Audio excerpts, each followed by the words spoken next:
நம்ம ஒரு பாட்டு பாடுறோம். அது நம்ம ஏசப்பாக்காக தான், அதுவும் உங்களுக்காக தான். அதான் நம்ம சேர்ந்து பார்க்கலாம். ஓகே. உமது அன்பை விவரிக்க முயன்றேன், உந்தன் கிருபை பரிசாற்ற நினைத்தேன். அது ஆகாயத்தை பார்க்கிலும் உன்னதமானது, ஆட்கடலில் பார்க்கிலும் ஆழமானது.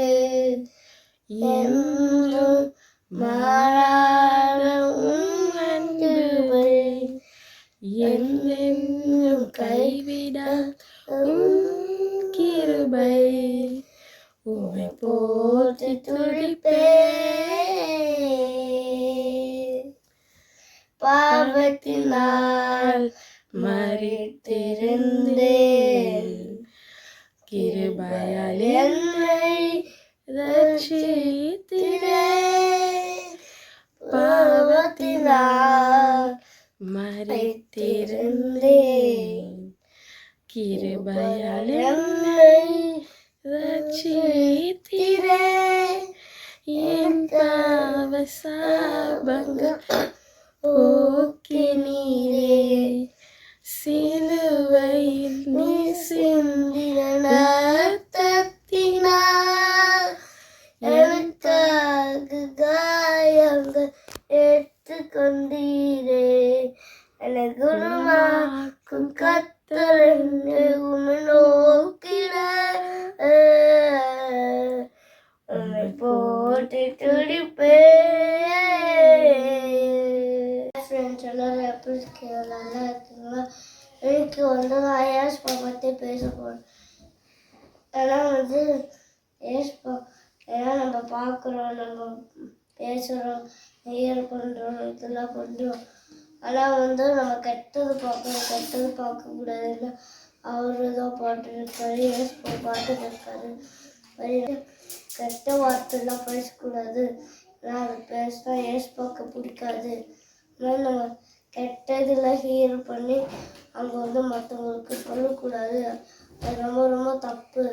ஸோ இதெல்லாம் மைண்டில் வச்சுக்கோங்க. இதுதான் ரூல்ஸ். இந்த ரூல்ஸ் எல்லாம் எங்கள் மம்மி சொல்லுவாங்க, அதை பற்றி நீங்கள் நல்லா கேளுங்க, அப்போ தான் உங்களுக்கு தெரியும். Okay, bye bye.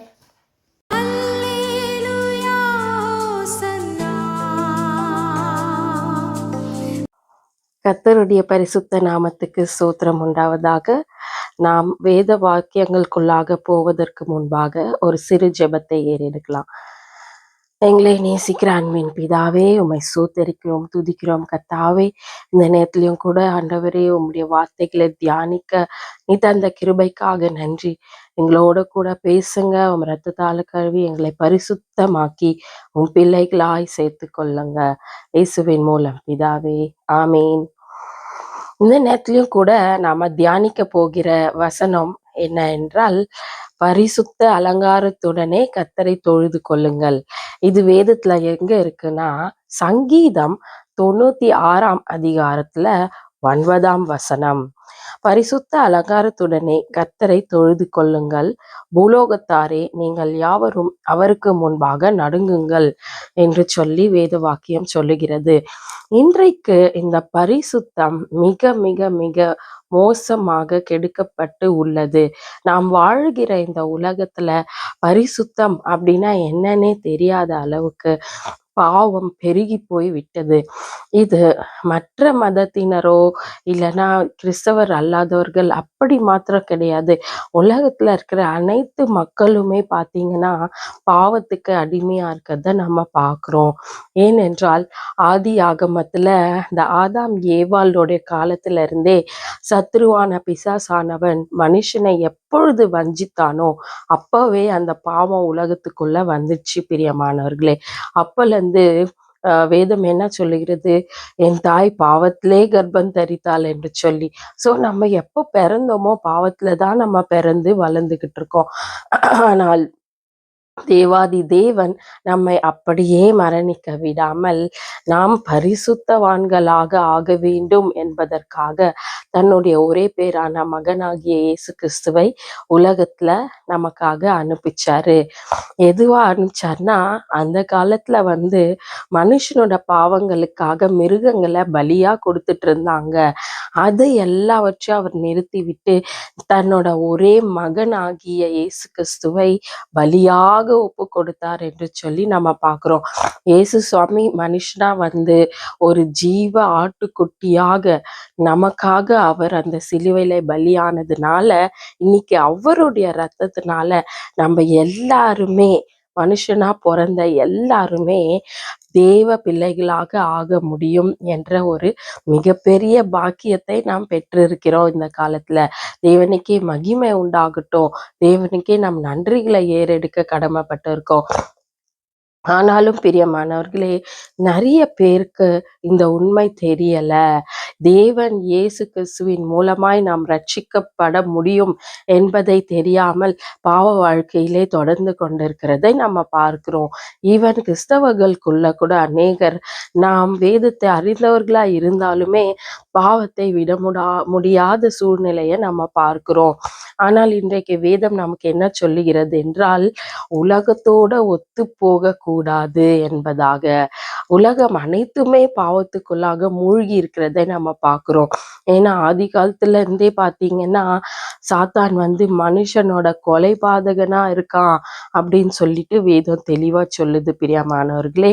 ஸோ பார்த்தீங்கன்னா அந்த ஆதாம் ஏவாளுக்குள்ள எப்பொழுது சாத்தான் அந்த பாவத்தை கொண்டு வந்தானோ, அதன் பிறகு பின் வந்த சந்ததியினர் பார்த்தீங்கன்னா காயின் ஆபேல்ல இருந்து ஆரம்பிச்சு அந்த காயின்குள்ளாக இருந்த அந்த கெட்ட குணம் ஆபேலை கொலை செய்யும்படி தூண்டியது என்று சொல்லி நாம பார்க்கிறோம். ஸோ அதுல ஒரு அழகான வார்த்தை தேவன் சொல்லுகிறதை நம்ம பார்க்கிறோம். காயினை பற்றி அதிகமாக அங்க எழுதப்படவில்லை. ஆனா இந்த வார்த்தையை வாசிக்கும் பொழுதே நமக்கு அவனுடைய கேரக்டர்ஸ் நமக்கு புரியுது. இப்போ பாவம் என்று சொல்லி பார்க்கும் பொழுது பார்த்தீங்கன்னா துணிகரமான பாவம்னு ஒன்று இருக்கு. அதே நேரத்துல நன்மை செய்யாம இருந்தா அது ஒரு பாவமா இருக்கும் என்பதை இந்த வசனத்துல இருந்து நம்ம புரிஞ்சு கொள்ள முடியும். வாசிக்கிறேன். ஆதியாகமம் 4ஆம் அதிகாரம் 7ஆம் வசனம். நீ நன்மை செய்தால் மேன்மை இல்லையோ? நீ நன்மை செய்யாதிருந்தால் பாவம் வாசற்படியில் படுத்திருக்கும். அவன் ஆசை உன்னை பற்றி இருக்கும். நீ அவனை ஆண்டு கொள்ளுவாய் என்றார். அப்படின்னு சொல்லும் போது பார்த்தீங்கன்னா நம்ம நன்மை செய்யாமல் இருக்கும் பொழுது பார்த்தீங்கன்னா பாவம் வாசற்படியிலே படுத்திருக்கோம் என்று சொல்லி சொல்லப்படுகிறது. அதனால கர்த்தர் நமக்கு கொடுக்கிற வாய்ப்புகளை பயன்படுத்தி நமக்கு அவர் தந்த ஆசீர்வாதங்களை நாம் பயன்படுத்தி மற்றவர்களுக்கு ஆசீர்வாதமாய் நாம் இருக்க வேண்டும். நன்மை செய்ய திராணி இருக்கும் பொழுது அதை செய்யத்தக்கவர்களுக்கு செய்யாமல் இராதே என்று வேதத்துல தெளிவாய் நமக்காக போடப்பட்டிருக்கு பிரியமானவர்களே. அதுவும் இல்லாம நிறைய வேலைகள்ல நம்ம யாராவது உதவி கேட்டு வரும்பொழுது நான் உங்களுக்காக ஜெபித்துக்கொள்றேன் அப்படின்னு சொல்லிடுறோம். ஆனால் வேதம் தெளிவா சொல்லுது, பசியா இருக்கிறவங்க கிட்ட போய் நான் உனக்காக ஜெபிச்சுக்கிறேன்னு சொல்லிட்டு போறதை விட அவங்களுக்கு பசியார உணவு தரதை தான் ஆண்டவர் விரும்புறாரு என்று சொல்லி நம்ம வாசிக்கிறோம் வேதத்துல. ஸோ தேவன் நம்ம கிட்ட எதிர்பார்க்கிற மிக மிக ஒரு முக்கியமான குவாலிட்டி என்னன்னு பார்த்தோம்னா அந்த பரிசுத்தம். இப்போ பாருங்க, ஒரு எக்ஸாம்பிளுக்கு சொல்றேன். நிறைய நேரத்துல நம்ம யோசிக்கிறோம், என்ன இது பரிசுத்த வாழ்க்கைன்றாங்க, தேவனுக்குள்ளாக நெருங்கும் பொழுது எல்லாத்தையும் விட்டுணுன்றாங்க, சினிமா பார்க்கக்கூடாது, தவறான வார்த்தைகள் பேசக்கூடாது, இங்க போகக்கூடாது அங்க போகக்கூடாதுன்னு சொல்லி அதனாலேயே வாலிப பிள்ளைங்க அநேகர் இயேசு கிறிஸ்துவ பக்கமா வராம போயிடுறாங்க. ஆனா அது நமக்கான காரியம் அல்ல. ஏனென்றால் நாம் இந்த உலகத்துக்கு உரியவர்கள் அல்ல என்று சொல்லி வேதம் நமக்கு தெளிவாய் சொல்லுகிறது. இந்த உலகத்தோடு ஒத்து போகக்கூடாது. Do not go into the patterns of this world என்று சொல்லி. ஏன்னா உலகம் மாறிக்கிட்டே தான் இருக்கும். இந்த காலத்துல டெக்னாலஜி இம்ப்ரூவ் ஆறுது ஒரு பக்கம் இருந்தாலும் பாவமும் பெருகி கொண்டே போகிறது. வேதம் சொல்வது போல கடைசி நாட்களில் நோவாவின் நாட்களும் லோத்துவின் நாட்களும் வரும். பிரசிடென்ட் இல்லைன்னா பிரைம் மினிஸ்டர் எடுத்துக்கொள்ளுங்க, ஈஸியா நம்ம போய் பார்க்க முடியுமா? அதுக்குன்னு ஒரு சில காரியங்களை ரூல்ஸ் அண்ட் ரெகுலேஷன்ஸை நம்ம ஃபாலோ பண்ணணும். அதுக்கப்புறம் தான் நம்மள போய் பார்க்க விடுவாங்க. அதுவும் அவ்வளோ சுலபம் கிடையாது. ஆனால் கர்த்தராகிய தேவன் பரிசுத்தமானவர், அவரை இரவும் பகலுமாக தூதர்கள் பரிசுத்தர் பரிசுத்தர் என்று வாழ்த்தி கொண்டிருக்க அதன் மத்தியிலே இருக்கிறார். அவர் பாவத்தை பார்க்காத ஒரு சுத்த கண்ணன் என்று சொல்லி வேதம் சொல்லுகிறது. அப்படிப்பட்டவர்கிட்ட போகும் பொழுது நம்ம எப்படின்னா போக முடியுமா? எப்படி எந்த சூழ்நிலையில எவ்வளோ பாவம் பண்ணியிருந்தாலும் அப்படியே போய் நிற்க முடியுமா? முடியாது. அதனால தான் தேவன் இயேசுவை நமக்காக கொடுத்திருக்காரு. ஸோ நம்ம எப்பேற்பட்ட பாவத்துல இருந்தாலும் சரி, நமக்குள்ள ஒருவேளை பலவீனங்கள் இருக்கலாம். அதிகமா கோபம் வருது, அந்த கோவத்துல நான் வார்த்தைகள் பேசுறேன் அப்படின்னு கூட நம்ம இருக்கலாம். எதுவா இருந்தாலும் ஆண்டவர் பாதத்துல நம்ம போய் முறையிடணும்.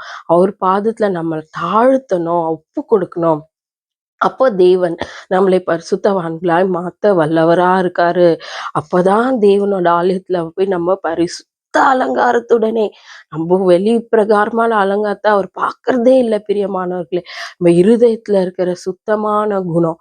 ஏன்னா வேதம் இப்படிதான் சொல்லுது, பரிசுத்தமா இருதயத்துல இருந்தாதான் தேவனை நம்ம தரிசிக்க முடியும் என்பதாக. வாசிக்கலாமா? அது எங்க இருக்குன்னு நமக்கே தெரியும்.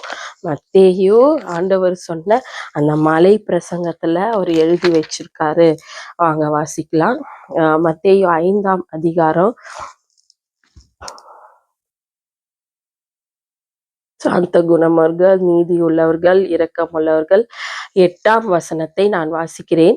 இருதயத்தில் சுத்தமுள்ளவர்கள் பாக்கியவான்கள், அவர்கள் தேவனை தரிசிப்பார்கள் என்பதாக. ஸோ நாம் அனைவருமே தேவனை ஒரு நாள் தரிசிக்கணும்னு சொல்லி நம்ம ஆசைப்படுறோம் இல்லைங்களா?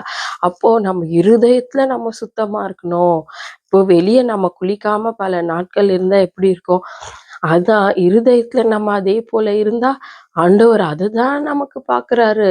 ஸோ அதனால நம்ம ஒவ்வொரு நாளும் ஆண்டவர் பாதத்துல போய் ஒவ்வொரு இரவும் நம்ம தூங்கறதுக்கு முன்னாடி, ஆண்டவரே இந்த நாள்ல நான் செஞ்ச பாவத்தெல்லாம் ஒப்பு கொடுக்குற ஆண்டவரே என்று சொல்லி நம்ம ஒப்பு கொடுத்து என்னை மன்னியும் என்று சொல்லி அவர்கிட்ட நம்ம கேட்கணுமா? தினம் தினம் நம்ம மன்னிப்பு கேட்கணும். தினம் தினம் நம்ம இன்னுமே நம்ம மனுஷ உடம்புல தான் இருக்கோம். நம்ம இன்னும் பரிசுத்த தூதர்களா நம்ம இன்னும் மாறல இல்லைங்களா? ஸோ அநேக பலவீனங்களால நம்ம ஒரு வேளை பாவம் செய்திருக்கலாம் என்று சொல்லி நம்ம ஒப்பு கொடுத்து ஆண்டவர்கிட்ட மன்னிப்பு கேட்டு தினம் தினம் நம்மளை பரிசுத்தமாக்கி கொண்டே இருக்க வேண்டும். நம்ம வீட்டுல ஒருவேளை நம்ம கணவன் மனைவிக்குள்ள பிரச்சனை இருக்கலாம், பிள்ளைகளுக்கு மேல கோவத்துல தவறான கெட்ட வார்த்தைகளை நம்ம பேசிடுறோம். இப்படிப்பட்ட காரியங்களை நம்ம முதலாவது கண்ட்ரோல் பண்றதுக்கு நம்ம முயற்சி செய்ய வேண்டும். எப்போதும் இருதயத்துல ஆண்டவரை நினைத்து கொண்டு நாம் செஞ்சது கரெக்டா, ஆண்டவருக்கு பிரியமா, ஆண்டவர் பார்த்துட்டு இருக்காரே என்பதான ஒரு கான்சியஸ் நமக்குள்ள இருக்கணும் பிரியமானவர்களே. உலகத்தினர் எப்படி போனாலும் பரவாயில்ல, ஆனால் நாம் பரலோகத்திற்கு ஏற்றவர்களாக நம்மை ஒவ்வொரு நாளும் பரிசுத்தமாக்கி கொண்டே இருக்க வேண்டும். தேவனுடைய வார்த்தை அழகாய் சொல்லுகிறது.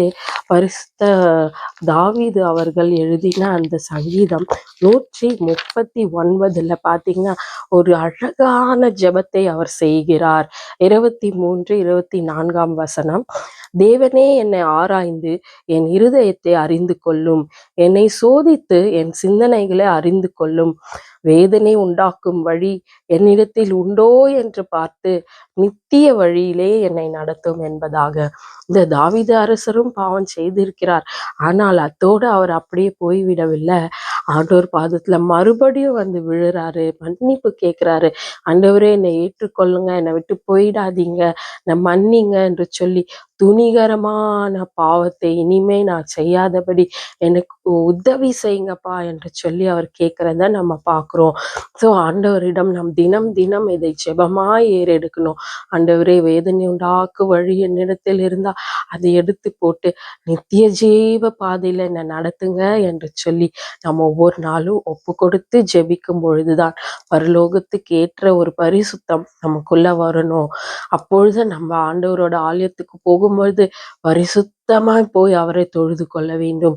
ஒருவருக்கொருவர் மன்னிக்க வேண்டும், ஒருவருக்கொருவர் நேசிக்க வேண்டும், கசப்புகளை விட்டுவிட வேண்டும், சக மனிதர்களை நம் உதவி செய்ய வேண்டும்.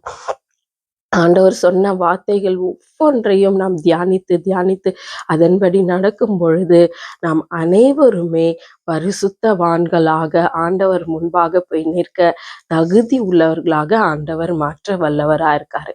ஓகே, நம்ம அனைவரும் கண்களை மூடி ஜெபிக்கலாம். எங்களை நேசிக்கிற அன்பின் பிதாவே, இவ்வளவு நேரமும் எங்களோடு நீர் பேசினதுக்காக நன்றி ஆண்டவரே. அநேக வேலைகளில் எங்கள் வார்த்தைகள் மூலமாக, பார்வைகள் மூலமாக நாங்கள் செய்கிற பாவங்களுக்காக மன்னிப்பு கேட்கிறோம் ராஜா. இனிமேலும் நாங்கள் அப்படியான வாழ்க்கையை தொடராதபடி பரிசுத்த வாழ்க்கை வாழ ஒப்பு கொடுக்கிறோம். உலகத்தின் காரியங்களுக்குள்ளாக மூழ்கி போகாதபடி எங்களை தடுத்து நிறுத்தி நித்திய ஜீவ பாதையில் எங்களை நடத்தும். இயேசுவின் மூலம் பிதாவே, ஆமேன்.